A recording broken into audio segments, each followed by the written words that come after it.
Hello everyone, আমি মাম্পি। আরও একটা নতুন সকালে তোমাদেরকে অনেক ভালোবাসা, অনেক স্বাগত জানিয়ে শুরু করছি আমার এই আজকের ব্লগটা।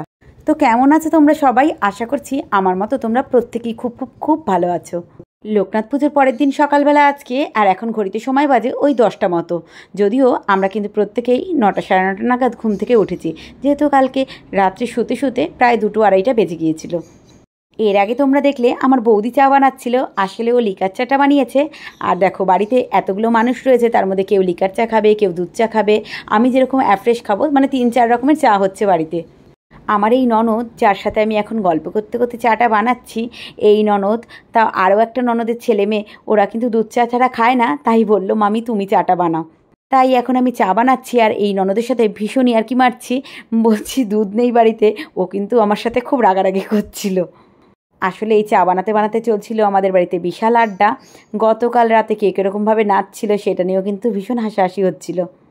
লোকনাথ পুজোর দিন সারাদিন এত খাটাখাটনির জন্য যেহেতু কোনো রিলস আমি বানাতে পারিনি সেরকম, তাই জন্য আমি আমার ননদের মেয়েকে বলছিলাম যে টুম্পা তুই আর আমি একটু সাজুগুজু করে নিই তাড়াতাড়ি করে, তারপরে রিলস বানাবো। দাঁড়া আমি এক্ষুনি স্নান করে শাড়িটা পরিনি। কিন্তু শাড়ি পরা তো দূরে থাক, নাইটি পরেই বোধহয় আমার অর্ধেক দিন কেটে গেছে। তো যাই হোক, দেখো এখন আমি আমার চাটা নিয়ে বসে পড়েছি।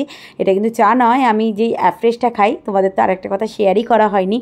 আমি কিন্তু এই রিসেন্টলি 3 মাসের মধ্যে প্রায় 12 থেকে 13 কেজি ওয়েট লস করেছি। তো কিভাবে করেছি তোমরা যদি কেউ জানতে ইচ্ছুক থাকো তাহলে কিন্তু কমেন্ট করে অবশ্যই জানাতে পারো। তো চা খাওয়ার পর্ব মেটার পরেই আমি আমার ছোটো ননদকে বললাম, মানে আমার পিসি শাশুড়ির ঘরের ছোটো মেয়ে, তাকে বললাম যে দিদি ওপরের নিরামিষ ফ্রিজে ভোগের যে সমস্ত প্রসাদগুলো রয়েছে সেগুলো নিয়ে আসো, তারপরে আমার মা সেটাকে এক জায়গায় মাখুক, তারপরে সবাইকে হাতে হাতে দিয়ে দিলেই খেয়ে নেওয়া হবে। আর গতকাল রাতে সবার জন্য যে সমস্ত প্রসাদের আয়োজন করা হয়েছিল সেগুলো তো অনেকটা রয়ে গেছে, সেটা যে যে খেতে চায় তাকে দিয়ে দেওয়া হবে। আমার এর মধ্যেও দেখো অনেকেই ওই প্রসাদ না খেয়ে মুড়ি খেয়েছে পায়েস দিয়ে। আর এদিকে তো এক এক ঘরে এক একটা দল বসেছে গল্প করার জন্য, আড্ডা দেওয়ার জন্য। এই যে আমার ছোটো মামা শ্বশুর, এই ছোটো মামা শ্বশুরের কয়েকদিন পরেই বিয়ে, সেই বিয়ে নিয়েও কিন্তু আমরা অনেক আলোচনা করছি। তারপরে দেখো আমি এখন সকালের খাবারটা নিয়ে বসেছি। আমিও কিন্তু সেদিনকে পায়েস দিয়ে মুড়িই খেয়েছিলাম। আমি আমার শাশুড়ি মাকে বললাম যে আমাকে মা পায়েস দিয়ে মুড়িয়ে দাও।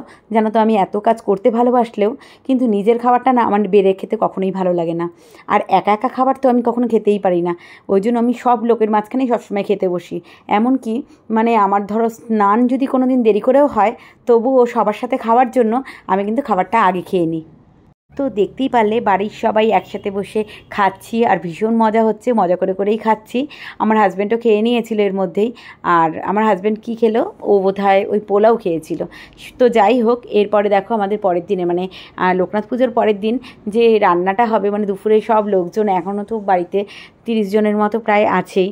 তো সবাই কি খাওয়া দাওয়া হবে এই জন্য দেখো, মানে আমাদের যে ঠাকুর যে সবসময় রান্না করে বাড়িতে, মানে ছোটোখাটো কোনো প্রোগ্রাম হলে আর বড় প্রোগ্রাম হলেও উনিই করে, তো সে কিন্তু চলে এসেছিলো রান্নাবান্না করার জন্য। আর অনেক কিছু মশলা ওখানে ছিল না, মানে যেগুলো কালকে বেঁচেছিল সেগুলো আমার ঘর থেকে নিয়ে গেল।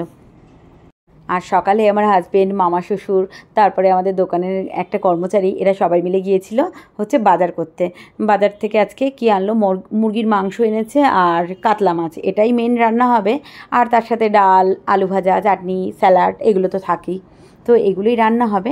যেহেতু আমাদের লোকনাথ পুজোর পরের দিন এইবার বিয়েবাড়ি ভাড়া পড়ে গেছে, তার জন্য কিন্তু আজকে নিচে রান্না হচ্ছে না, মানে বিয়েবাড়ির যেখানে নিচে মেন কিচেন সেখানে রান্না হচ্ছে না। আজকে রান্না হচ্ছে আমরা যেই 3তলা ফ্ল্যাটে থাকি তার অপোজিটেই একটা বড় কিচেন আছে, ওখানে কিন্তু রান্না হচ্ছে। আর দেখো আমি মানে ননদের মেয়েদের নিয়ে এত ব্যস্ত, ওই জন্য কিন্তু যেখানে রান্না হচ্ছে সেখানে একবারও উঁকি মারতেও যেতে পারিনি। এদিকে আমার এই ননদ আর ননদের মেয়ে কী খাচ্ছে বলো তো? এই দেখো, এই যে ননদের মেয়ে মোচা দিয়ে মুড়ি খাচ্ছে। তো ফ্রিজ তো এত প্যাকটাপ হয়ে আছে, আমি মানে পুজো দেখবে বাড়িতে কারোর যদি পুজো টুজো হয় না, তারপরে তখন চিন্তা হয়ে যায় যে ফ্রিজে খাবারগুলো ঢোকাবো কী করে। তার জন্য আগে যে সবজি টবজি ছিল, আর পুজোর মধ্যে কয়েকদিন তো ওই ঠাকুরের রান্না করা খাবারই আমরা খাই সাধারণত, আর ফ্রিজের সবজিগুলো তার জন্য নষ্ট হয়ে যাবে, তার জন্য মা বলেছিল মোচাটা রান্না করে রাখতে। এরকম আরও কী কী সবজি যেন রান্না করা হয়েছিল, তো ওই সমস্ত খাবারগুলো পুরো পড়ে রয়েছে। তাই আমার ননদের মেয়ে বলল, তাহলে মামি আমাকে মোচা দাও, আমার এই মিষ্টি জিনিস দিয়ে মুড়ি খেতে ইচ্ছে করছে না, আমি মোচা দিয়ে মুড়ি খাই। তাহলে ভাবো যে আমরা কী সব খাবার দিয়ে মুড়ি দিয়ে খেতে পারি। আমিও কিন্তু এরকম, আমারও কোনো অত বাজ বিচার নেই, আমিও যা পাই তাই খাই, আমার অত ঝামেলা নেই। যদিও এখন আপাতত আমি ওয়েট লস করার এই চক্করটার জন্য আমি সব খাবার খাচ্ছি না ঠিক মতো। তো যাই হোক, দেখো সকালের পর্ব মেটার পরে এই যে দুপুরের খাবার দাবার সময় আবার চলে এসছে। এই যে রান্নাবান্নাও সব ঠাকুর করে ফেলেছে। আর প্রথমেই দেখো আমার এক ভাসুর আর আমার দাদা খেতে বসে পড়েছে। যেহেতু আমার দাদা খেয়ে আবার বেরিয়ে যাবে, ওই জন্য আমার দাদাই ফার্স্ট খেয়ে নিচ্ছে। আর ওই খাওয়া দাওয়াটা হয়েছিল যেখানে বাবার পুজো হয়েছিল, সেই ঘরটা তো বিশাল বড় একটা ঘর, হল ঘর। তো হল ঘরের এক সাইডে ঠাকুর ছিল আর অন্যদিকে মানে অনেকটাই দূরে আমরা খাওয়া দাওয়াটা করছিলাম। তোমরা আবার ভেবো না যে ঠাকুরের সামনেই খেয়েছি, সেরকমটা নয়।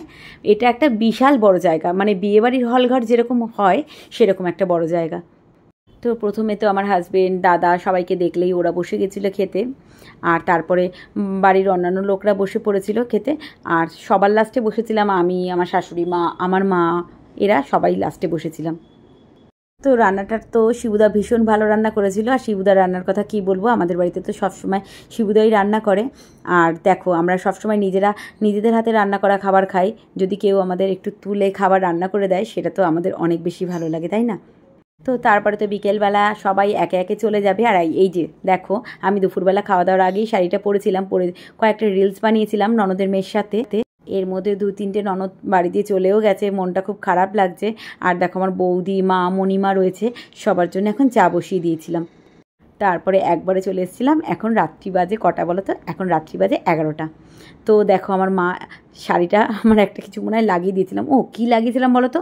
ওই যে কালকে যে ম্যাঙ্গো জুস হয়েছিল, সেই জুসটা খেয়েছিলাম। আমি না কোনো সময় কোনো জুস টুস খাই না। আর দেখো কালকে খেয়েছি, ওই জুসগুলোই শাড়িতে ফেলেছি। আর তো পরে তো মাথাটা গরম হয়ে যাচ্ছে যে এরকম দাগটা লেগে গেল। মাকে বললাম যে তুমি এই জুসটা তুলে দেওয়ার ব্যবস্থা করো। আর এরই মধ্যে তো মাও বাড়িতে চলে গেছে, মা, বৌদি ওরা। আর এটা হচ্ছে তারও একদিন পরের ভিডিও, মানে রোববার লোকনাথ পুজো গেছে, এটা হচ্ছে বুধবার সকালের ভিডিও। ঠাকুরমশাই এসে ওই যে ঘটের যে সুতোটা আছে ওটা কেটে দিল।